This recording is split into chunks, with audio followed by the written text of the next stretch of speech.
thunderstorm warning for Murray County in northwestern Georgia, eastern Whitfield County in northwestern Georgia, until 5:15 p.m. Eastern Daylight Time. At 4:38 p.m. Eastern Daylight Time, a severe thunderstorm was located over Dundell, or near Dalton, moving southeast at 15 miles per hour. Hazard, 60 miles per hour wind gusts and penny-size hail. Source, radar indicated.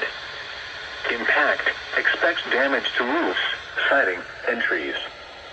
Locations impacted include Dalton, Chatsworth, Varnell, Eaton, Tunnel Hill, Crandall, Sumac, Ramhurst, Rocky Face, Chilton, Beaverdale, Dundell, Fort Mountain State Park, and North Georgia Speedway. For your protection, move to an interior room on the lowest floor of a building.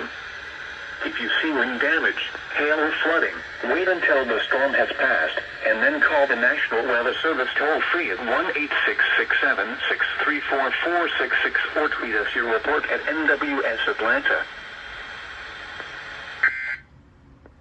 At 4 p.m. in